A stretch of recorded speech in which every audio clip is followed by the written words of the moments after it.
ನಮಸ್ಕಾರ. ಅಖಂಡ ಜ್ಯೋತಿಷ್ಯ ವಿಶೇಷ ಕಾರ್ಯಕ್ರಮಕ್ಕೆ ಸ್ವಾಗತ. ನಾನು ದಿವ್ಯಶ್ರೀ ದಾಸ್. ವೀಕ್ಷಕರೇ, ನಮ್ಮ ಇವತ್ತಿನ ವಿಶೇಷತೆ ಏನು, ದಿನದ ವಿಶೇಷತೆ ಏನು, ಜೊತೆಗೆ ಜ್ಯೋತಿಷ್ಯ ಶಾಸ್ತ್ರದಲ್ಲಿ ಕ್ಷೀಣ ಗ್ರಹ ಎಂದರೇನು ಅನ್ನೋದರ ಕುರಿತಂತೆ ಮಾತನಾಡ್ತಾ ಹೋಗೋಣ. ಈ ಕುರಿತು ತಿಳಿಸಿಕೊಡಲು ಡಾಕ್ಟರ್ YSK ಆಚಾರ್ಯ ಗುರುಗಳು ನಮ್ಮ ಕಾರ್ಯಕ್ರಮದಲ್ಲಿದ್ದಾರೆ. ಬನ್ನಿ ಅವರನ್ನ ಕಾರ್ಯಕ್ರಮಕ್ಕೆ ವೆಲ್ಕಮ್ ಮಾಡೋಣ. ನಮಸ್ಕಾರ ಗುರುಜಿ, ಕಾರ್ಯಕ್ರಮಕ್ಕೆ ಸ್ವಾಗತ. ನಮಸ್ಕಾರ. ಓಂ ಅಸ್ಮದ್ ಗುರುಭ್ಯೋ ನಮಃ, ಅಸ್ಮತ್ ಪರಮಗುರುಭ್ಯೋ ನಮಃ, ಅಸ್ಮತ್ ಸರ್ವಗುರುಭ್ಯೋ ನಮಃ. ಹ್ರೀಂ ಭುವನೇಶಿ ಮಹಾಮಾಯೆ ಸೂರ್ಯಮಂಡಲರೂಪಿಣಿ ನಮಾಮಿ ವರದಂ ಶುಭಂ ಕಾಮಾಖ್ಯಾರೂಪಿಣಿ ಶಿವೆ. ಐಂ ಹ್ರೀಂ ಶ್ರೀಂ ಶ್ರೀಮಾತ್ರೇ ಲಲಿತಾಂಬಿಕಾಯೇ ನಮಃ. ಶ್ರೀ ವಿಷ್ಣುರೂಪಾಯ ನಮಃ ಶಂಕರಾಯ. ಗುರುಜಿ, ಇನ್ನು ಇವತ್ತಿನ ದಿನದ ವಿಶೇಷತೆ ಏನು ಅಂತ ಹೇಳಿ ನಮ್ಮ ವೀಕ್ಷಕರಿಗಾಗಿ ತಿಳಿಸಿಕೊಡುವುದಾದರೆ? ಎಲ್ಲ ವೀಕ್ಷಕರಿಗೂ ಹಾಗೆ ದೇಶದ ಅನ್ನದಾತರಾದಂಥ ಪ್ರತಿಯೊಬ್ಬ ರೈತರಿಗೂ ಮತ್ತು ದೇಶವನ್ನು ಕಾಯುವಂಥ ಎಲ್ಲ ಸೇವಾನಿರತರಾದ ಸೈನಿಕರಿಗೂ ಹಾಗೆ ದೇಶಕ್ಕೆ ತಮ್ಮದೇ ಆದ ಕೊಡುಗೆ ಕೊಡ್ತಾ ಇರತಕ್ಕಂಥ ಎಲ್ಲ ಚಾಲಕ ಸೇವಾರ್ಥಿಗಳಿಗೂ ಕೂಡ ನನ್ನ ಆರಾಧ್ಯ ಮಾತೆಯಾದ ಮಾ ಕಾಮಾಖ್ಯ ಪ್ರತ್ಯಂಗಿರಾದೇವಿ ಸಂಪೂರ್ಣವಾಗಿರ್ತಕ್ಕಂಥ ಅನುಗ್ರಹವನ್ನು ದಯಪಾಲಿಸಿ, ವಿಶೇಷವಾಗಿ ಸಾಂಬಶಿವನ ಅನುಗ್ರಹ ನಮ್ಮ ಬದುಕಿನಲ್ಲಿ ನಮಗೆ ಅನನ್ಯವಾಗಿ ಬೇಕಾಗಿರ್ತಕ್ಕಂಥದ್ದಾಗಿರುತ್ತೆ. ಯಾವುದೇ ಗ್ರಹಸ್ಥಿತಿಗಳು, ಯಾವುದೇ ಗ್ರಹಬಾಧೆ ಇದ್ದಾಗಲೂ ಕೂಡ ಶಿವನನ್ನು ಅನನ್ಯವಾಗಿ ಅನೇಕ ರೀತಿಯಲ್ಲಿ ಶಿವನ ಆರಾಧನೆ ಇರತಕ್ಕಂಥದ್ದು. ಅದರಲ್ಲಿ ಏನಪ್ಪ ಅಂದರೆ ಈ ಎರಡನೇ ದಿನ ಅಂದರೆ ದ್ವಿತೀಯಕ್ಕೆ ಬರ್ತಕ್ಕಂಥದ್ದು ವಿಶೇಷವಾಗಿ ಇವತ್ತಿನ ಪಂಚಾಂಗವನ್ನು ನೋಡಿದಾಗ ಪರಾಭವನಾಮ ಸಂವತ್ಸರೇ ಉತ್ತರಾಯಣೆ ವಸಂತ ಋತುವಿನ ಕೃಷ್ಣ ಪಕ್ಷ ಮತ್ತು ದ್ವಿತೀಯ ತಿಥಿ ಇರತಕ್ಕಂಥದ್ದು. ಇದಕ್ಕೆ ಎರಡನೇ ತಿಥಿಗೆ ವಿಶೇಷವಾಗಿ ನಾವು ಯಮ ಅಧಿದೇವತೆ ಆಗ್ತಕ್ಕಂಥವನು ಆಗ್ತಾನೆ, ಅಂದರೆ ಮೃತ್ಯುಕಾರಕನು ಅಂತಕ್ಕಂಥವನು. ವಿಶೇಷವಾಗಿ ನಾವು ಈ ಒಂದು ಸೋಮವಾರ ಅನುರಾಧ ಯುಕ್ತವಾಗಿ ಬಂದಾಗ ಏನನ್ನು ನಾವು ಪರಿಹಾರವನ್ನು ಮಾಡ್ಕೊಳ್ಬಹುದಪ್ಪ ಅಂದರೆ ಋಣವನ್ನು ನಿವೃತ್ತಿ ಮಾಡ್ತಕ್ಕಂಥದ್ದು, ಋಣ ವಿಮೋಚನ ಸ್ತೋತ್ರ ಅಂತಕ್ಕಂಥದ್ದು ಬರುತ್ತೆ. ಪರಶಿವನ ಋಣ ವಿಮೋಚನ ಸ್ತೋತ್ರ ಅದು ನೀವು ಅಷ್ಟು ಹೇಳಲಿಕ್ಕೆ ಸಾಧ್ಯ ಇಲ್ಲ ಅಂತಾದವ್ರು ಏನು ಮಾಡಬೇಕಪ್ಪ ಅಂದರೆ ಓಂ ಋಣಮುಕ್ತೇಶ್ವರಾಯ ನಮಃ ಅಂತೇಳಿ ಅನನ್ಯವಾಗಿ ಶಿವನ ಪ್ರಾರ್ಥನೆ ಮಾಡ್ತಕ್ಕಂಥದ್ದು. ಓಂ ಋಣಮುಕ್ತೇಶ್ವರಾಯ ನಮಃ ಅಂತೇಳಿ ಪ್ರಾರ್ಥನೆ ಮಾಡೋದು. ಜೊತೆಗೆ ಏನು ಮಾಡಬೇಕಪ್ಪ ಅಂದರೆ ಸಾಲದ ಬಾಧೆ ನಿವೃತ್ತಿಯನ್ನು ಮಾಡುವ ಸಲುವಾಗಿ ಇವತ್ತು ಆ EMI ಕಟ್ಟಲಿಕ್ಕೆ ಕಷ್ಟಪಡ್ತಾ ಇರತಕ್ಕಂಥದ್ದು. ಯಾಕೆಂದರೆ ಅನುಕೂಲ ಇದ್ದಾಗ ನಾವೆಲ್ಲವನ್ನು ಕೂಡ ಸರಾಗವಾಗಿ ನಡೀತಾ ಇರುತ್ತೆ. ಎಲ್ಲಿ ಗ್ರಹಗಳ ಅವಸ್ಥಿತಿ ಬಂದಾಗ, ಅವುಗಳ ಅಶುಭ ಫಲಗಳು ಬಂದಾಗ, ಅಥವಾ ನಾವು ತೆಗೆದುಕೊಂಡ ನಿರ್ಧಾರಗಳಿಂದ ನಾವು ಯಾವುದಾದ್ರೂ ಸಿಲುಕಗಳಿಗೆ ಕಷ್ಟಗಳಿಗೆ ಸಿಕ್ಕಾಕ್ಕೊಂಡಾಗ ನಮಗೆ ದೇವರೇ ಸ್ವರೂಪನಾಗಿ ನಮ್ಮನ್ನು ಯಾರಾದರೂ ಒಬ್ಬರ ಮುಖಾಂತರದಲ್ಲಿ ನಮಗೆ ಅನುಗ್ರಹವನ್ನು ಮಾಡ್ತಕ್ಕಂಥವನಾಗ್ತಾನೆ. ಹಾಗಾಗಿ ದೈವಂ ಮಾನುಷ ರೂಪೇಣ ಅಂತೇಳಿ ಯಾರಾದರೂ ಸಹಾಯ ಮಾಡುವಂಥ ವ್ಯವಸ್ಥೆ ಮಾಡ್ತಕ್ಕಂಥ ವ್ಯವಸ್ಥೆಯನ್ನು ಭಗವನ್ ನಿಯಾಮಕನಾಗಿರ್ತಕ್ಕಂಥ ಸಾಂಬಶಿವನು ಮಾಡ್ತಕ್ಕಂಥವನಾಗ್ತಾನೆ. ಹಾಗಾಗಿ ಇವತ್ತಿನ ಈ ಸೋಮವಾರ ಭಾಳ ಮುಖ್ಯವಾಗಿ ಚಂದ್ರ, ಕರ್ಮ ಮತ್ತು ವಿಶೇಷವಾಗಿ ಮಿತ್ರತ್ವ, ಅನುರಾಧ ನಕ್ಷತ್ರ ಇರೋದನ್ನು ಮಿತ್ರರಿಂದ ಸಹಕಾರ ಆಗ್ತಕ್ಕಂಥದ್ದು. ಹಾಗಾಗಿ ಈ ಎಲ್ಲ ಸಮಸ್ಯೆಗಳಿಂದ ಮುಕ್ತಿಯನ್ನು ಕಾಣಬೇಕಾದರೆ ಸಾಂಬಶಿವನಿಗೆ ಸೋಮವಾರ 11 ಸೋಮವಾರಗಳ ಕಾಲ ಅರ್ಧ ಲೀಟ್ರ್ ಹಾಲು, 5 ಮುಷ್ಟಿಯಷ್ಟು ಬಿಲ್ವಪತ್ರೆ, ಈ ಎರಡನ್ನು ತಗೊಂಡೋಗಿ ಶಿವನ ಸನ್ನಿಧಾನಕ್ಕೆ ಕೊಟ್ಟು ಶಿವನ ಸನ್ನಿಧಾನದಲ್ಲಿ ಕೂತ್ಕೊಂಡು 111 ಬಾರಿ ಮುಕ್ತಿ ಕಾಣಬೇಕು ನಿಮಗೆ. ಹಾಗಾಗಿ ಓಂ ಋಣಮುಕ್ತೇಶ್ವರಾಯ ನಮಃ ಅಂತೇಳಿ ಶಿವನ ಸನ್ನಿಧಾನದಲ್ಲಿ ಕೂತು ಅನನ್ಯವಾಗಿ ಪ್ರಾರ್ಥನೆ ಮಾಡಿ. ಈ ಸುಲಭ ಪರಿಹಾರ ಖಂಡಿತ ಶತಸಿದ್ಧವಾದ ಪರಿಹಾರ ಇರುತ್ತೆ, ಮಾಡಿ ಒಳ್ಳೆಯದಾಗಲಿ. ಸರಿ ಗುರುಜಿ, ಇನ್ನು ಕ್ಷೀಣ ಗ್ರಹ ಅಂತ ಅಂದರೆ ಏನು? ಚಂದ್ರನಿಗೆ ಪ್ರಭಾವ ಬೀರುತ್ತಾ ಅಥವಾ ಈ ಗ್ರಹಗಳು ಮನುಷ್ಯನ ಬದುಕಿಗೆ ಯಾವ ರೀತಿಯಾದಂಥ ಒಂದು ಪ್ರಭಾವವನ್ನು ಬೀರುತ್ತೆ ಗುರುಗಳೇ? ಗ್ರಹ ಉಚ್ಚನಾದರೆ ಮನುಷ್ಯ ರಾಜ, ಗ್ರಹ ನೀಚ ಮತ್ತು ಅಸ್ತನ ಆದರೆ ಮನುಷ್ಯ ಭಿಕ್ಷುಕ ಅಂತ.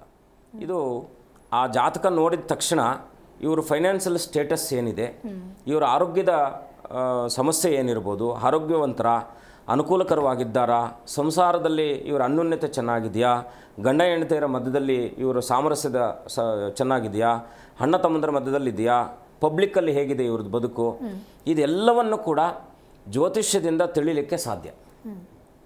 ನಮ್ಗೆ ಅವ್ರು ಏನೂ ಕೊಡೋದೇ ಬೇಡ, ಅವ್ರು ಬಂದಂಥ ಸಮಯನ ನಾವು ನಿರ್ಧಾರ ಮಾಡಿ, ಅದು ನಾವು ಆರೂಢ ಲಗ್ನ ಅಥವಾ ಪ್ರಶ್ನಾರೂಢ ಲಗ್ನ ಅಂತೇಳಿ ಲಗ್ನ ಇಟ್ಟಾಗ ಆ ಗ್ರಹಸ್ಥಿತಿಗಳ ಮೇಲೆ ಅವರ ಫಲಿತಾಂಶವನ್ನು ತಿಳಿಸುವಂಥ ಎಲ್ಲ ವ್ಯವಸ್ಥೆ ಜಾತಕದಲ್ಲೇ ಅಥವಾ ಜ್ಯೋತಿಷ್ಯದಲ್ಲಿ ಇರ್ತಕ್ಕಂಥದ್ದಿದೆ. ಏನಪ್ಪ ಕ್ಷೀಣಚಂದ್ರ ಅಂದರೆ ಏನು? ಈ ಸೂರ್ಯ ತುಲಾರಾಶಿಯಲ್ಲಿ ನೀಚನಾಗ್ತಾನೆ.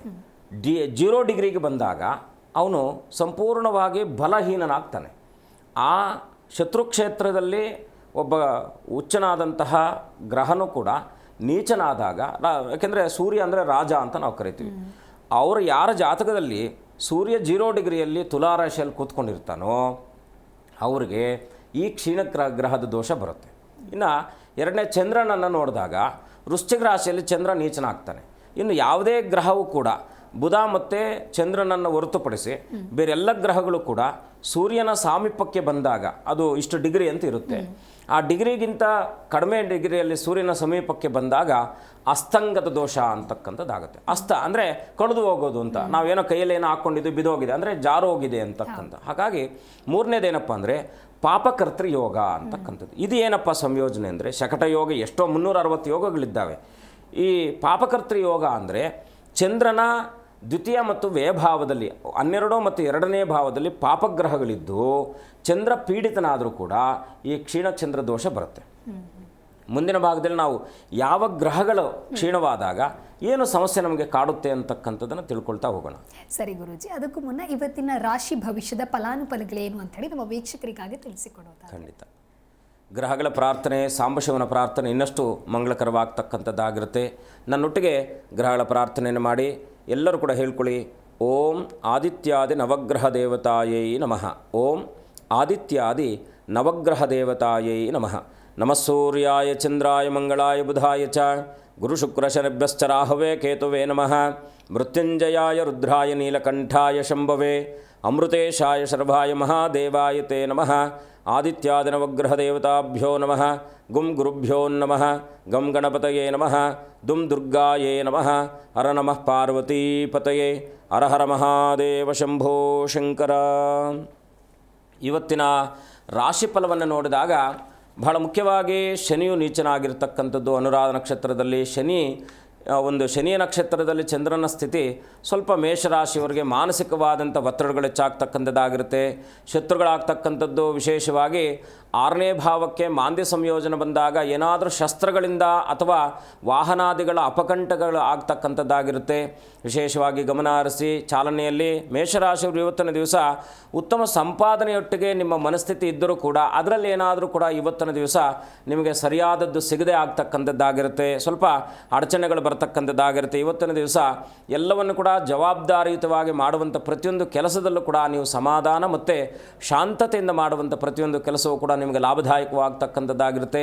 ವಾಹನ ಚಾಲನೆಯಲ್ಲಿ ಎಚ್ಚರ. ಇವತ್ತಿನ ದಿವಸ ವಿಶೇಷವಾಗಿ ಸುಬ್ರಹ್ಮಣ್ಯನ ಪ್ರಾರ್ಥನೆ, ಸಾಂಬಶಿವನ ದರ್ಶನ, ಓಂ ನಂಜುಂಡೇಶ್ವರಾಯ ನಮಃ ಅಂತೇಳಿ ಆ ನಂಜುಂಡೇಶ್ವರನ ಪ್ರಾರ್ಥನೆ ಇನ್ನಷ್ಟು ಶುಭವಾಗ್ತಕ್ಕಂಥದ್ದಾಗುತ್ತೆ. ಮುಂದಿನ ರಾಶಿ ವೃಷಭ ರಾಶಿಯ ಫಲವನ್ನು ನೋಡಿದಾಗ ಸ್ವಲ್ಪ ಕೈಗೊಂಡ ಕೆಲಸ ಕಾರ್ಯಾದಿಗಳಲ್ಲಿ ವಿಳಂಬ ಆಗ್ತಕ್ಕಂಥದ್ದಾಗಿರುತ್ತೆ.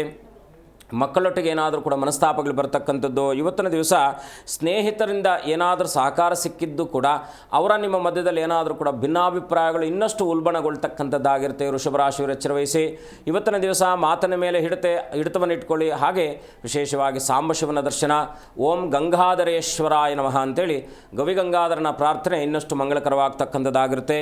ಮುಂದಿನ ರಾಶಿ ಮಿಥುನ ರಾಶಿ. ಮಿಥುನ ರಾಶಿಯಲ್ಲಿ ಸ್ವಲ್ಪ ಮಾನಸಿಕ ಒತ್ತಡವಿದ್ದರೂ ಕೂಡ ತೆಗೆದುಕೊಳ್ಳುವಂತಹ ನಿರ್ಧಾರ ಮತ್ತು ಹೆಜ್ಜೆಗಳಲ್ಲಿ ಏನಾದರೂ ತಪ್ಪುಗಳಾಗ್ತಕ್ಕಂಥದ್ದಾಗಿರುತ್ತೆ. ಅದರೊಟ್ಟಿಗೆ ಅನುಸಂಧಾನವನ್ನು ಮಾಡಿಕೊಳ್ಳಿ.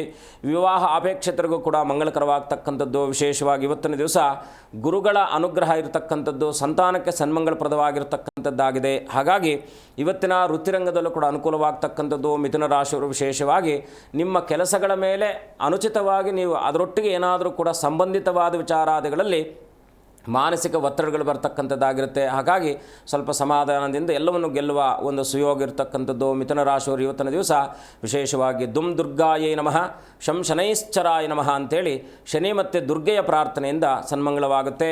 ಮುಂದಿನ ರಾಶಿ ಕಟಕ ರಾಶಿ.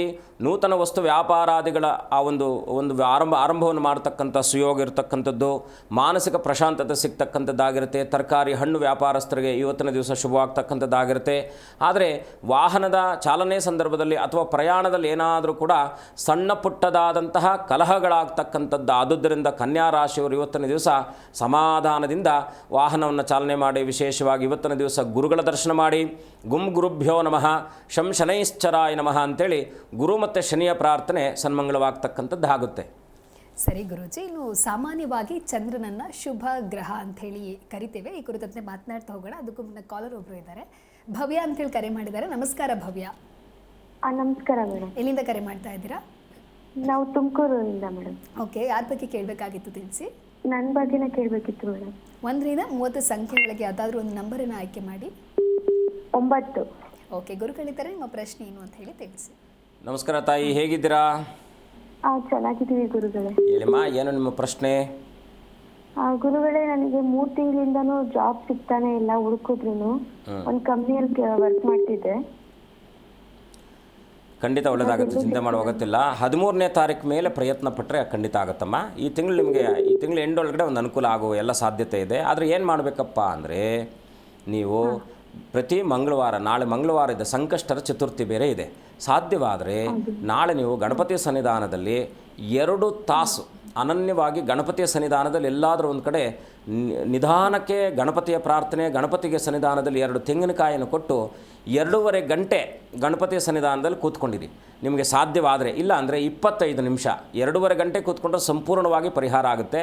ಇಲ್ಲಾಂದರೆ 25 ನಿಮಿಷಗಳ ಕಾಲ ಗಣಪತಿಯ ಸನ್ನಿಧಾನದಲ್ಲಿ ಕೂತ್ಕೊಂಡು ಓಂ ಗಂ ಗಣಪತಯೇ ನಮಃ ಅಂತೇಳಿ ಗಣಪತಿಯ ಪ್ರಾರ್ಥನೆ ಮಾಡಿ 2 ತೆಂಗಿನಕಾಯಿಯನ್ನು ಕೊಟ್ಟು ಅನನ್ಯವಾಗಿ ಪ್ರಾರ್ಥನೆ ಮಾಡಿ. ನಿಮಗೆ ಶಕ್ತಿ ಇದ್ದರೆ ಕಡಲೆಕಾಳು, ಯಾಕೆಂದರೆ ನಾಳೆ ವಿಶೇಷವಾಗಿ ಅಂಗಾರಕ ಚತುರ್ಥಿ ಇರೋದರಿಂದ ಜಾಬ್ ರಿಲೇಟೆಡ್ ಸಂಬಂಧಪಟ್ಟಂಥ ಸಮಸ್ಯೆಗಳಿದ್ದಂಥವ್ರು ಪ್ರತಿಯೊಬ್ಬರು ಕೂಡ ನಾಳೆ ಗಣಪತಿಯ ಪ್ರಾರ್ಥನೆ ಮಾಡಿ ಬಿಲ್ಲುಪತ್ರೆ ಮತ್ತು ದೂರ್ವ ಅಂದರೆ ಗರಿಕೆಯನ್ನು ಗಣಪತಿಗೆ 2 ತೆಂಗಿನಕಾಯಿ, ಬಿಲ್ಲುಪತ್ರೆ, ಗರಿಕೆ ಈ 3 ಗಣಪತಿಗೆ ಅರ್ಪಣೆ ಮಾಡಿ ಅನನ್ಯವಾಗಿ ಪ್ರಾರ್ಥನೆ ಮಾಡಿ 25 ನಿಮಿಷಗಳ ಕಾಲ ಗಣಪತಿಯ ಸನ್ನಿಧಾನದಲ್ಲಿ ಕೂತಿದ್ದು ಅನನ್ಯವಾಗಿ ಪ್ರಾರ್ಥನೆ ಮಾಡಿ. ಖಂಡಿತ ಒಳ್ಳೆಯದಾಗುತ್ತೆ.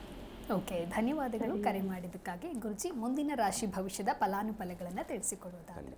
ಮುಂದಿನ ರಾಶಿ ಸಿಂಹರಾಶಿಯಲ್ಲಿ ಇವತ್ತಿನ ದಿವಸ ಸ್ವಲ್ಪ ಸ್ತ್ರೀಯರಿಂದ ಅನುಕೂಲ ಆಗ್ತಕ್ಕಂಥದ್ದಾಗಿರುತ್ತೆ. ಸಂಗೀತಗಾರರಿಗೆ ಲಾಭ ಆಗ್ತಕ್ಕಂಥದ್ದು. ಇವತ್ತಿನ ದಿವಸ ಕಾನೂನಾತ್ಮಕ ವಿಚಾರಾದಿಗಳಲ್ಲಿ ಸ್ವಲ್ಪ ಹಿನ್ನಡೆ ಆಗ್ತಕ್ಕಂಥದ್ದು, ಅಡಚಣೆ ಆಗ್ತಕ್ಕಂಥದ್ದಾಗಿರುತ್ತೆ. ಸಿಂಹರಾಶಿಯವರು ಇವತ್ತಿನ ದಿವಸ ವಿಶೇಷವಾಗಿ ಗುರುಗಳ ದರ್ಶನವನ್ನು ಮಾಡಿ ದತ್ತಾತ್ರೇಯಾಯ ನಮಃ ಅಂತೇಳಿ ಆ ಗುರುವಿನ ಪ್ರಾರ್ಥನೆ, ಗುರುವಿನ ಅನುಸಂಧಾನ ಶುಭವಾಗ್ತಕ್ಕಂಥದ್ದಾಗಿರುತ್ತೆ.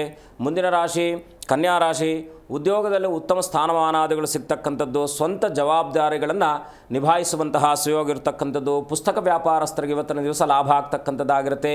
ಕನ್ಯಾ ರಾಶಿಯವರು ವಿಶೇಷವಾಗಿ ಇವತ್ತಿನ ದಿವಸ ತಾಯಿಯ ಪ್ರಾರ್ಥನೆ, ತಾಯಿಯಿಂದ ಆಶೀರ್ವಾದವನ್ನು ಪಡೆಯತಕ್ಕಂಥದ್ದು. ಓಂ ದುಮ್ ದುರ್ಗಾಯೇ ನಮಃ ಅಂತೇಳಿ ಓಂ ಹೈಂ ಹ್ರೀಂ ಶ್ರೀಂ ಚಾಮುಂಡಾಯೈ ವಿಚ್ಚೆ ಅಂತಕ್ಕಂಥ ಅಮ್ಮನವರ ಪ್ರಾರ್ಥನೆ ಇನ್ನಷ್ಟು ಸನ್ಮಂಗಳಾಗ್ತಕ್ಕಂಥದ್ದಾಗಿರುತ್ತೆ.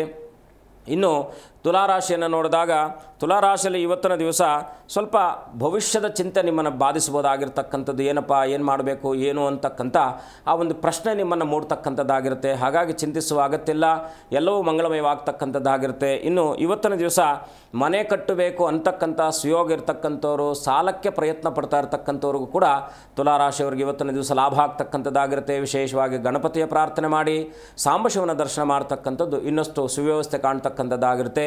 ಮುಂದಿನ ರಾಶಿ ವೃಶ್ಚಿಕ ರಾಶಿ. ಇವತ್ತಿನ ದಿವಸ ಸ್ವಲ್ಪ ಮಾನಸಿಕವಾದಂತಹ ಸಂದಿಗ್ಧ ಪರಿಸ್ಥಿತಿ ನಿಮ್ಮನ್ನು ಬಾಧಿಸಬಹುದಾಗಿರ್ತಕ್ಕಂಥದ್ದು. ತೆಗೆದುಕೊಂಡ ನಿರ್ಧಾರನೋ, ಮಾಡುವ ಕೆಲಸದಲ್ಲೋ ಅಥವಾ ವೃತ್ತಿಯಲ್ಲೋ, ಹೀಗೆ ಎಲ್ಲಾದರೂ ಕೂಡ ಸಂದಿಗ್ಧ ಪರಿಸ್ಥಿತಿ ನಿಮ್ಮನ್ನು ಕಾಡಬಹುದಾಗಿರ್ತಕ್ಕಂಥದ್ದಾಗಿರುತ್ತೆ. ಇವತ್ತಿನ ದಿವಸ ಮನೆಯಲ್ಲೂ ಕೂಡ ಏನಾದರೂ ಸಣ್ಣ ಪುಟ್ಟದಾದ ಕಿರಿಕಗಳು ಅಂದರೆ ಜಗಳಗಳಾಗ್ತಕ್ಕಂಥದ್ದು, ವೈಮನಸ್ಸುಗಳು ಬರ್ತಕ್ಕಂಥದ್ದು, ಹೀಗೆ ಸ್ವಲ್ಪ ಮಾನಸಿಕ ಒತ್ತಡ ಮತ್ತು ಸಂದಿಗ್ಧ ಪರಿಸ್ಥಿತಿ ಇರೋದರಿಂದ ಸ್ವಲ್ಪ ಸಮಾಧಾನದಿಂದ ಪ್ರತಿಯೊಂದು ಕೆಲಸವನ್ನು ಕೂಡ ಸಿದ್ಧಿಸಿಕೊಳ್ಳುವಂತಹ ಮನಸ್ಥಿತಿಯೊಟ್ಟಿಗೆ ನೀವು ಧಾವಿಸಿದಾಗ ಖಂಡಿತ ಶುಭವಾಗುತ್ತೆ. ಇವತ್ತಿನ ದಿವಸ ವೃಶ್ಚಿಕ ರಾಶಿಯವರು ವಿಶೇಷವಾಗಿ ಓಂ ಶರವಣ ಭವಾಯ ನಮಃ ಅಂತೇಳಿ ಸ್ವಾಮಿನಾಥನ ಪ್ರಾರ್ಥನೆ, ಸುಬ್ರಹ್ಮಣ್ಯನ ದರ್ಶನ, ಸಾಂಬಶಿವನ ದರ್ಶನ ಮಂಗಳಕರವಾಗ್ತಕ್ಕಂಥದ್ದಾಗುತ್ತೆ. ಸರಿ ಗುರೂಜಿ, ಈ ಕುರಿತಂತೆ ಮತ್ತಷ್ಟು ಮಾತನಾಡ್ತಾ ಹೋಗೋಣ. ಅದಕ್ಕೂ ಮುನ್ನ ಒಬ್ರು ಕಾಲರ್ ಇದ್ದಾರೆ, ಮಾತನಾಡ್ಬಿಡೋಣ. ಮಂಜುಳಾ ಅಂತ ಹೇಳಿ ಕರೆ ಮಾಡಿದ್ದಾರೆ. ನಮಸ್ಕಾರ ಮಂಜುಳಾ. ನಮಸ್ತೆ ಮೇಡಮ್. ಎಲ್ಲಿಂದ ಕರೆ ಮಾಡ್ತಾ ಇದ್ದೀರಾ? ಬೆಂಗಳೂರಿಂದ ಮೇಡಮ್. ಓಕೆ, ಯಾರ ಬಗ್ಗೆ ಕೇಳಬೇಕಾಗಿತ್ತು ತಿಳಿಸಿ. ಮನೆ ಬಗ್ಗೆ ಕೇಳಬೇಕಿತ್ತು ಮೇಡಮ್. ಮನೆ ಕಟ್ಟಕ್ಕೆ ಕೈ ಹಾಕೋಣ ಅಂತ ಇದ್ದೀವಿ, ಅದಕ್ಕೋಸ್ಕರ. ಓಕೆ, ಸ್ವಲ್ಪ ಜೋರಾಗಿ ಮಾತನಾಡಿ. 1 ರಿಂದ 30 ಸಂಖ್ಯೆ ಒಳಗೆ ಯಾವುದಾದ್ರು ಒಂದು ನಂಬರನ್ನು ಆಯ್ಕೆ ಮಾಡಿ. 19 ಮೇಡಮ್. ಓಕೆ, ಗುರುಗಳಿದ್ದಾರೆ, ನಿಮ್ಮ ಪ್ರಶ್ನೆ ಏನು ಅಂತ ಹೇಳಿ ತಿಳಿಸಿ. ನಮಸ್ಕಾರ ತಾಯಿ, ಹೇಗಿದ್ದೀರಾ? ಚೆನ್ನಾಗಿದ್ದೀವಿ ಗುರೂಜಿ. ಏನು ನಿಮ್ಮ ಪ್ರಶ್ನೆ? ಮನೆ ಕಟ್ಟಬೇಕು ಅಂತ ಆಸೆ ಆಗೈತೆ ಸ್ವಾಮಿ, ಅದಕ್ಕೆ ಕೈ ಹಾಕೋಣ, ಸ್ವಲ್ಪ ಸಾಲ ಫಲ ಮಾಡಿ ಅಂತ ಐಡಿಯಾ ಇಟ್ಟಿದ್ದೀನಿ. ಹೆಂಗೆ ದಾರಿ ಅಂತ. ಈ ಸದ್ಯಕ್ಕೆ ಬೇಡ ತಾಯಿ, ಒಂದು 4 ತಿಂಗಳು ಕಳೆದು ಬಿಡಲಿ. ಕಾರ್ತೀಕ ಮಾಸದಲ್ಲಿ ಪ್ರಾರಂಭ ಮಾಡಿ, ಯಾಕೆಂದರೆ ಈ ಒಂದು ಸ್ಥಿತಿಮಾನ ಅಷ್ಟೊಂದು ಉತ್ತಮವಾಗಿಲ್ಲ. ಹಾಗಾಗಿ ಒಂದು 4 ತಿಂಗಳೆಲ್ಲ ಪ್ರಯತ್ನ ಮಾಡ್ಕೊಳ್ಳಿ. 4 ತಿಂಗಳ ನಂತರ ಕಾರ್ತೀಕ ಮಾಸದಲ್ಲಿ ಪ್ರಯತ್ನ ಪಟ್ಟರೆ ಖಂಡಿತ ಒಳ್ಳೆಯದಾಗುತ್ತೆ. ನೀವು ಅದಕ್ಕಿಂತ ಮುಂಚೆ ಏನು ಮಾಡಬೇಕಪ್ಪ ಅಂದರೆ, ಪ್ರತಿ ಮಂಗಳವಾರ ನೀವು ಸಾಧ್ಯವಾದಷ್ಟು ಯಾವುದಾದ್ರೂ ಶಕ್ತಿ ದೇವತೆಯ ಸನ್ನಿಧಾನದಲ್ಲಿ ಹೋಗಿ ಅನನ್ಯವಾಗಿ ಅಮ್ಮನವರನ್ನು ಪ್ರಾರ್ಥನೆ ಮಾಡಿ ಶನಿವಾರದ ದಿವಸ ಆಂಜನೇಯನ ಸನ್ನಿಧಾನದಲ್ಲಿ 2 ಬಾಳೆಹಣ್ಣನ್ನು ಕೊಟ್ಟು ಅಥವಾ ಮಂಗ ಕೋತಿಗಳಿಗೆ 2 ಬಾಳೆಹಣ್ಣನ್ನು ಕೊಡಿ, ಇಲ್ಲಾಂದರೆ ಸ್ವಾಮಿಗೆ ಅರ್ಪಣೆ ಮಾಡಿ ನಿಮ್ಮ ಸಂಕಲ್ಪ ಮಾಡಿ, ಖಂಡಿತ ನೆರವೇರುತ್ತೆ. ನವೆಂಬರ್ ಅಷ್ಟೊತ್ತಿಗೆ ಪ್ರಯತ್ನ ಪಡಿ, ಖಂಡಿತ ಒಳ್ಳೆಯದಾಗುತ್ತೆ. ಓಕೆ, ಧನ್ಯವಾದಗಳು ಮಂಜುಳಾ ಕರೆ ಮಾಡಿದ್ದಕ್ಕಾಗಿ. ಇದೀಗ ಅಕ್ಷಯ್ ಅಂತ ಹೇಳಿ ಕರೆ ಮಾಡಿದ್ದಾರೆ. ನಮಸ್ಕಾರ ಅಕ್ಷಯ್. ಹಲೋ, ನಮಸ್ಕಾರ, ಎಲ್ಲಿಂದ ಕರೆ ಮಾಡ್ತಾ ಇದ್ದೀರಾ? ವಾಯ್ಸ್ ಕೇಳಿಸ್ತಾ ಇದೆಯಾ ಅಕ್ಷಯ್?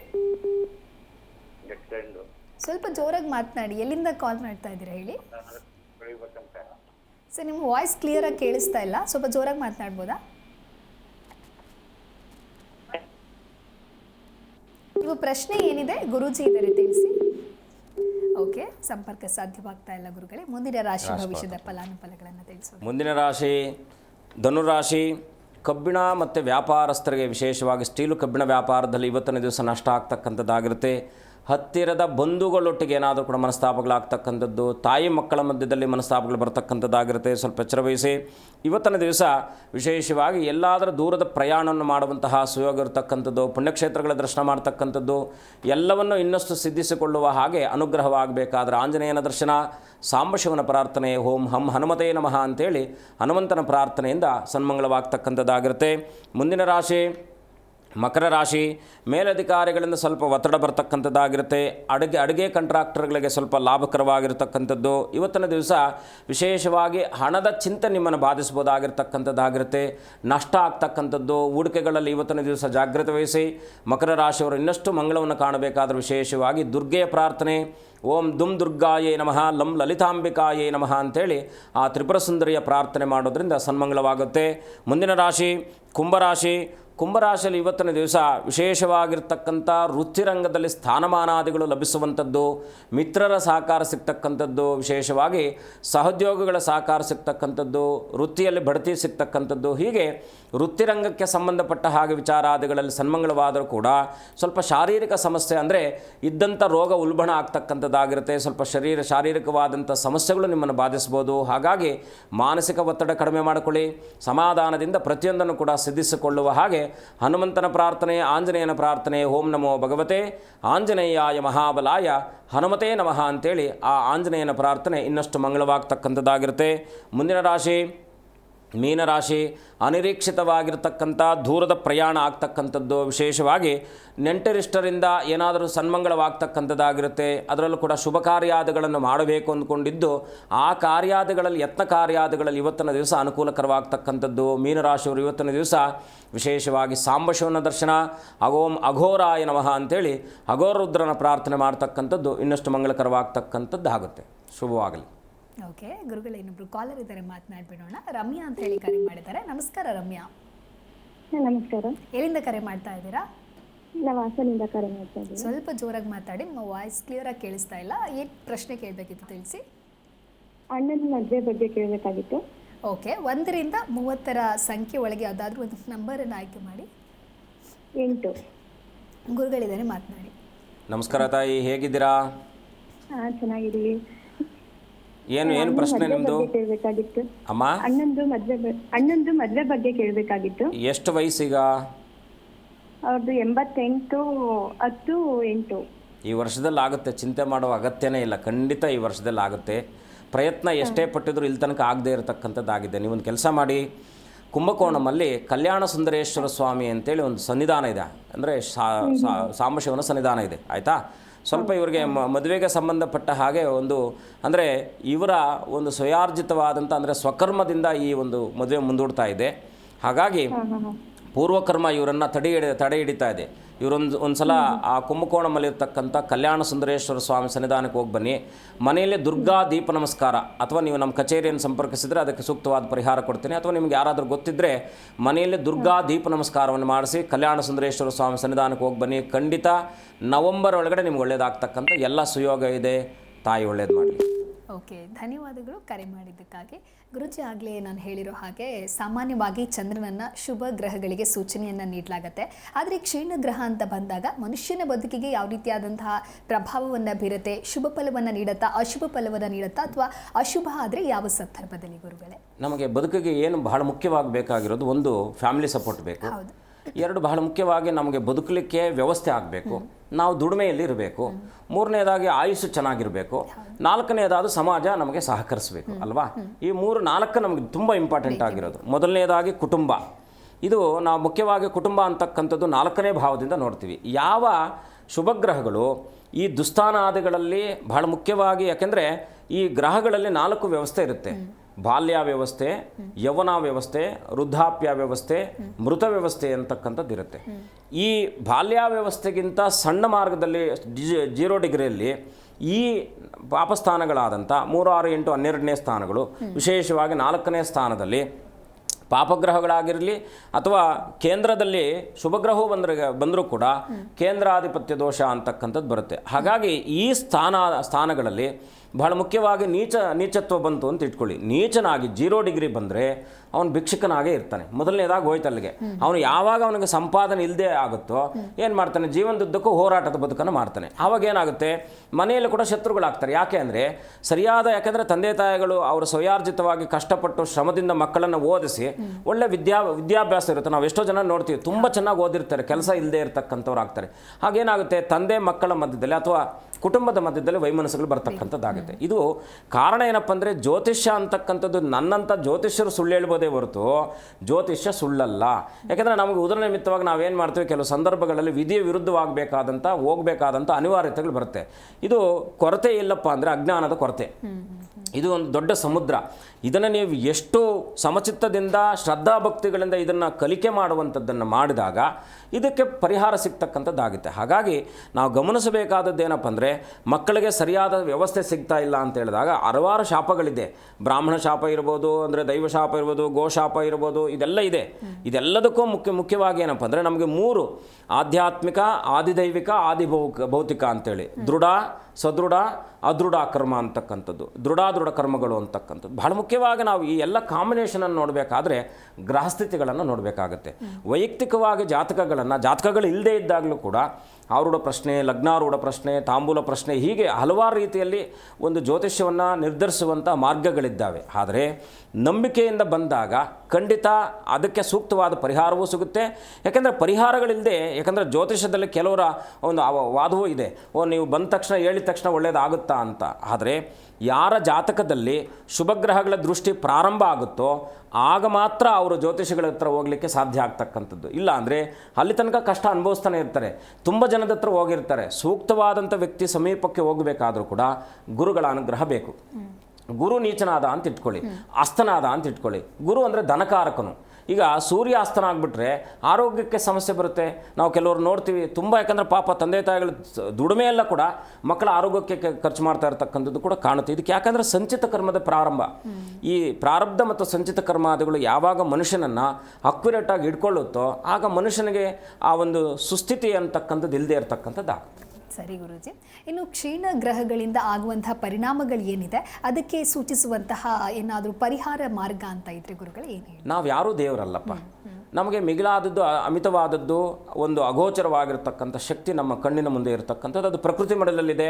ಪ್ರಕೃತಿಯಲ್ಲಿ ಪೂಜನೀಯವಾದಂಥ ಸಮಸ್ತ ವಿಧವಾದ ನಾವು ಪ್ರಾಣಿ ಪಕ್ಷಿಗಳನ್ನು ಕೂಡ, ಮರ ಗಿಡಗಳನ್ನು ಕೂಡ ದೇವತಾ ಸ್ವರೂಪಗಳಂತೇಳಿ ಭಾವಿಸಿ ನಮ್ಮ ಪೂರ್ವಜರು ಋಷಿಮುನಿಗಳು ನಮಗೆ ಅನೇಕ ಪರಿಹಾರಗಳನ್ನು ಕೊಟ್ಟಿದ್ದಾರೆ. ಯಾಕೆ ಅಂದರೆ ನಾವು ಈಗ ನಮಗೆ ಆರೋಗ್ಯದ ಸಮಸ್ಯೆ ಬಂದಾಗ ಮನೆಯಲ್ಲಿ ಕೂತ್ಕೊಂಡು ನಾವು ಎಷ್ಟೇ ಪ್ರಯತ್ನ ಪಟ್ಟರೂ ಕೂಡ ಅದು ತನ್ನ ಹಿಡಿತವನ್ನು ಬಿಟ್ಕೊಡೋದಿಲ್ಲ. ನಾವೆಲ್ಲಿ ಹೋಗಬೇಕು? ಡಾಕ್ಟ್ರ್ ಹತ್ರ ಹೋಗಲೇಬೇಕು. ಡಾಕ್ಟ್ರ್ ಹತ್ರ ಹೋದಾಗ ಯಾಕೆ ಮನೆಯಿಂದ ಇನ್ನೊಂದು ಸ್ಥಾನಕ್ಕೆ ಹೋದಾಗ ನಮಗೆ ನೋಡಿ, ಅದು ವೈಜ್ಞಾನಿಕವಾಗಿ ಕೂಡ ಅದಿದೆ. ಮನೆಯಲ್ಲಿ ಈಗ ಒಬ್ಬ ರೋಗಿ ಮನೆಯಲ್ಲಿದ್ದಾಗ ಅವನು ಸುತ್ತು ಏನಾಗುತ್ತೆ, ಅವರ ಫಾರ್ಮ್ ಆಗಿರುತ್ತೆ. ಅದು ನಕಾರಾತ್ಮಕವಾದ ಇದಕ್ಕೆ ಬ್ಯಾಕ್ಟೀರಿಯಾಗಳದೆಲ್ಲ ಆಗುತ್ತೆ. ಸ್ವಲ್ಪ ಆ ಒಂದು ವಿಷಯ, ಈಗ ಹಿಂದಿನ ಕಾಲದಲ್ಲೆಲ್ಲ ಅಮ್ಮ ಅಂತ ಆಗ್ತಿತ್ತು, ಮಕ್ಕಳಿಗೆಲ್ಲ ಅಮ್ಮ ಬರ್ತಿತ್ತು. ಒಂದು ಜಾಗದಲ್ಲಿ ಒಂದು ಬಿಳಿ ಬಟ್ಟೆ ಹಾಕ್ಬಿಟ್ಟು ಅವ್ರನ್ನ ಮಲಗಿಸ್ಬಿಟ್ಟು ಅವ್ರು ಯಾರು ಕೂಡ ನೋಡಿದೆ ಅಂದರೆ ಅವ್ರ ಹತ್ರಕ್ಕೆ ಯಾರು ಹೋಗದೆ ಗಂಜಲವನ್ನು ಪ್ರೋಕ್ಷಣೆ ಮಾಡ್ತಿದ್ರು. ವೈಜ್ಞಾನಿಕವಾಗಿ ಗಂಜಲದಲ್ಲಿ ಏನಿದೆ, ಬ್ಯಾಕ್ಟೀರಿಯಾವನ್ನು ಕೊಲ್ಲುವಂಥ ಶಕ್ತಿ ಇದೆ. ಹಾಗಾಗಿ ಮನೆಗೆ ಹೋಗಬೇಕಾದ್ರೆ ಎಲ್ಲರೂ ಕೂಡ ಗಂಜಲ ಹಾಕ್ಕೊಂಡು ಮನೆ ಒಳಗಡೆ ಹೋಗ್ತಿದ್ವಿ. ಇದು ಯಾಕೆಂದರೆ ನಮ್ಮ ಶಾಸ್ತ್ರದಲ್ಲಿ ಯಾವುದು ಕೂಡ ಅವೈಜ್ಞಾನಿಕವಾಗಿಲ್ಲ, ಎಲ್ಲ ವೈಜ್ಞಾನಿಕವಾಗಿ ಬಂದಿರತಕ್ಕಂಥದ್ದೇ. ಹಾಗಾಗಿ ಗ್ರಹಗಳ ದೋಷಗಳಿದ್ದಾಗ ಮನುಷ್ಯನಿಗೆ, ಯಾಕೆಂದರೆ ಓದು ಚೆನ್ನಾಗಿರುತ್ತೆ, ಸಂಪಾದನೆ ಇಲ್ಲದೆ ಇರತಕ್ಕಂಥದ್ದು, ವೃತ್ತಿರಂಗದಲ್ಲಿ ಉನ್ನತ ಮಟ್ಟಕ್ಕೆ ಹೋಗ್ಲಿಕ್ಕೆ ಎಲ್ಲ ಪ್ರಯತ್ನ ಪಡ್ತಾನೆ. ಕಷ್ಟಪಡ್ತಾರೆ, ಅದು ಸಿಗದೇ ಇರತಕ್ಕಂಥದ್ದು, ಮಕ್ಕಳಿಗೆ ಸರಿಯಾದ ಸಮಯದಲ್ಲಿ ಓದು ಇಲ್ಲದೆ ಇರತಕ್ಕಂಥದ್ದು, ಸರಿಯಾದ ಸಮಯದಲ್ಲಿ ವಿವಾಹ ಇಲ್ಲದೆ ಇರತಕ್ಕಂಥದ್ದು, ಸಂತಾನ ಇಲ್ಲದೆ ಇರತಕ್ಕಂಥದ್ದು ಮನೆಯಲ್ಲಿ. ಯಾಕೆಂದರೆ ಡೈವರ್ಸ್ ಅಂತಕ್ಕಂಥದ್ದು ತುಂಬ ಹೆಚ್ಚಿನ ಮಟ್ಟದಲ್ಲಿ ಆಗ್ತಾ ಇದೆ. ಕಾರಣಗಳೇನಪ್ಪ ಅಂದರೆ ಮಕ್ಕಳ ಮನಸ್ಥಿತಿಗಳನ್ನು ಬದಲಾವಣೆ ಮಾಡಬೇಕಾದಂಥ ತಂದೆ ತಾಯಿಗಳು ಯಾವಾಗ ಅಸಡ್ಯವನ್ನು ತೋರ್ತಾ ಇದ್ದೀವೋ ಮಕ್ಕಳು ಅದರಿಂದ, ಯಾಕೆಂದರೆ ಅದರ ಫಲಿತಾಂಶ ನಮ್ಮ ಮೇಲೆ ಬೀರ್ತಕ್ಕಂಥದ್ದು ತಂದೆ ತಾಯಿಗಳ ಮೇಲೆ ಬರುತ್ತೆ. ಹಾಗಾಗಿ ಮಕ್ಕಳಿಗೆ ಸುಸಂಸ್ಕಾರವನ್ನು ಕಲಿಸುವಂತಹ ಜವಾಬ್ದಾರಿ ತಂದೆ ತಾಯಿಗಳಿಗೆ ಇರೋದ್ರಿಂದ ಮಕ್ಕಳನ್ನ ನಾವು ತಿದ್ದಬೇಕಾದಂಥ ಅನಿವಾರ್ಯತೆ ನಮಗಿರೋದ್ರಿಂದ ಅವರನ್ನು ಸನ್ಮಾರ್ಗದೊಳಗೆ ಕರ್ಕೊಂಡು ಹೋದಾಗ ಈ ಎಲ್ಲ ಸಮಸ್ಯೆಗಳಿದ್ದರೂ ಕೂಡ ಪರಿಹಾರವನ್ನು ಮಾಡಿಕೊಳ್ಬೋದು. ಒಬ್ಬ ಯಜಮಾನ ಒಂದು ಮನೆಗೆ ಎಷ್ಟು ಪ್ರಾಮುಖ್ಯತೆಯನ್ನು ಕೊಟ್ಟು ಅವನ ಎಲ್ಲ ಶ್ರಮವನ್ನು ಹಾಕಿ ಮನೆಯನ್ನು ಪೋಷಣೆ ಮಾಡ್ತಾನೋ, ಹಾಗೆ ಅಚಲವಾದ ನಂಬಿಕೆ, ದೇವರ ಮೇಲೆ ಇಡಬೇಕಾದಂತಹ ಅಚಲವಾದ ನಂಬಿಕೆಯನ್ನಿಟ್ಟು ಕಾರ್ಯಾದಿಗಳನ್ನು ಮಾಡಿದಾಗ ಎಂಥ ಫಲಗಳನ್ನು ಕೂಡ, ಎಂಥ ದುಷ್ಫಲಗಳನ್ನು ಕೂಡ ನಾವು ಅದರಿಂದ ಮುಕ್ತಿಯನ್ನು ಕಾಣತಕ್ಕಂಥ ಅವಕಾಶ ಇರತಕ್ಕಂಥದ್ದಾಗಿರುತ್ತೆ. ಈಗ ರಾಜಕೀಯ ವ್ಯಕ್ತಿಗಳನ್ನು ಕಂಡಾಗಲೂ ಕೂಡ ತುಂಬ ಜ್ಞಾನ ಇರುತ್ತೆ, ಒಳ್ಳೆ ಉನ್ನತವಾದಂಥ ಅವ್ರ ಜ್ಞಾನನ ನಾವು ವರ್ಣನೆ ಮಾಡಲಿಕ್ಕೆ ಸಾಧ್ಯ ಇಲ್ಲ. ಆದರೆ ಎಲ್ಲೋ ಒಂದು ಕಡೆ ಮೂಲೆ ಗುಂಪಾಗಿರ್ತಾರೆ. ಈ ಎಲ್ಲ ವಿಚಾರದಲ್ಲೂ ಕೂಡ ಒಂದು ವೃತ್ತಿಯಲ್ಲೂ ಕೂಡ ಒಳ್ಳೆ ಟ್ಯಾಲೆಂಟ್ ಇರ್ತಾರೆ, ಎಲ್ಲೋ ಒಂದು ಮೂಲೆ ಗುಂಪಾಗಿರ್ತಾರೆ. ಯಾವುದೋ ಇಂಜಿನಿಯರ್ ಮಾಡಿರ್ತಾರೆ, ಎಲ್ಲೋ ಟ್ರಾವೆಲ್ಸ್ ಕೆಲಸದಲ್ಲಿ ಕೆಲಸ ಅಂದರೆ ಯಾಕೆ ಅಂದರೆ ಇದಕ್ಕೆಲ್ಲ ಕಾರಣ ಗ್ರಹಗಳೇ ಕಾರಣ ಇರತಕ್ಕಂಥದ್ದು. ಇದಕ್ಕೆ ಯಾಕೆಂದರೆ ನಮ್ಮ ಅನುಭವದಲ್ಲಿ ಸುದೀರ್ಘವಾದಂಥ 35 ವರ್ಷಗಳ ಅನುಭವ ಇದೆ ನನಗೆ. ಈ ಅನುಭವದಲ್ಲಿ ನಾನು ಕಂಡುಕೊಂಡಂತಹ ಎಷ್ಟೋ ಸತ್ಯಗಳಿದೆ. ಹಾಗಂತ ನಾವೆಲ್ಲ ಪ್ರಾಮಾಣಿಕವಾಗಿ ಹೇಳಿದ್ದೀವಿ ಅಂತಲ್ಲ.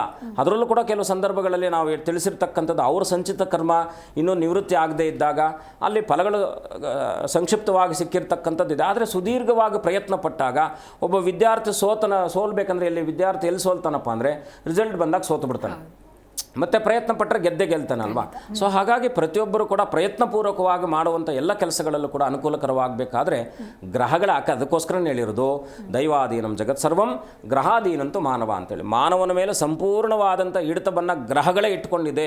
ಇವತ್ತಿನ ಬೆಳಗ್ಗಿನ ದಿವಸ ನೀವು ಎಷ್ಟೊತ್ತಿಗೆ ಎದ್ದಿದ್ದೀರಾ ಅಂತಕ್ಕಂಥ ವಿಚಾರವನ್ನು ಕೂಡ ತಿಳಿಸುವಂತಹ ಒಂದು ಜ್ಯೋತಿಷ್ಯದ ಒಂದು, ಯಾಕಂದರೆ ಜ್ಯೋತಿಷ್ಯ ಅಂತಕ್ಕಂಥದ್ದು ಒಂದು ಕಣ್ಣು, ಚಕ್ಷು ಅಂತಕ್ಕಂಥದ್ದು. ಸಮುದ್ರದಲ್ಲಿ ನಾವು ಕಣ್ಣಿನ ಹಾಗೆ ಎಲ್ಲೋ ಒಂದು ಮೂಲೆಯಲ್ಲಿ ನಾವು ಕಾಣಿಸ್ಬೋದೇ ಹೊರತು ಸಮುದ್ರವನ್ನೆಲ್ಲ ನಾವು ಆಳ್ಲಿಕ್ಕೆ ಸಾಧ್ಯ ಇಲ್ಲ. ಹಾಗಾಗಿ ಎಲ್ಲ ಸಂದರ್ಭಗಳಲ್ಲೂ ಕೂಡ ಜ್ಯೋತಿಷ್ಯವನ್ನು ನಂಬಿ, ದೇವರನ್ನು ನಂಬಿ ಅಂತಕ್ಕಂಥ ವಾಕ್ಯವನ್ನು ಮಾತ್ರ ನಾನು ತಿಳಿಸಲಿಕ್ಕೆ ನಾನು ಇಚ್ಛೆಯನ್ನು ಪಡ್ತೀನಿ. ಸರಿ ಗುರುಜಿ, ಸಾಕಷ್ಟು ವಿಚಾರದ ಕುರಿತಂತೆ ನಮ್ಮ ವೀಕ್ಷಕರಿಗಾಗಿ ತಿಳಿಸಿಕೊಟ್ಟಿದ್ದೀರಾ. ಧನ್ಯವಾದಗಳು ಗುರುಜಿ. ಕಾರ್ಯಕ್ರಮಕ್ಕೆ ಆಗಮಿಸಿ ಶುಭಂ ಭೂಯಾತ್, ಲೋಕ ಸಮಸ್ತ ಸುಖಿನೋ ಭವಂತು. ನೋಡಿದ್ರಲ್ವ ವೀಕ್ಷಕರೇ, ಕ್ಷೀಣ ಗ್ರಹ ಅಂದರೆ ಏನು, ಈ ಗ್ರಹಗಳು ಮನುಷ್ಯನ ಬದುಕಿಗೆ ಯಾವ ರೀತಿಯಾದಂತಹ ಪ್ರಭಾವವನ್ನು ಬೀರುತ್ತೆ ಅಂತ ಹೇಳಿ ಗುರೂಜಿ ಬಹಳ ಅರ್ಥಪೂರ್ಣವಾಗಿ ತಿಳಿಸ್ಕೊಟ್ಟಿದ್ದಾರೆ. ಇದಾಗಿತ್ತು ಈ ಹೊತ್ತಿನ ವಿಶೇಷ. ನೋಡ್ತಾ ಇರಿ ಜಿ ಕನ್ನಡ ನ್ಯೂಸ್, ಸತ್ಯವೇ ಸುದ್ದಿಯ ಜೀವಾಳ.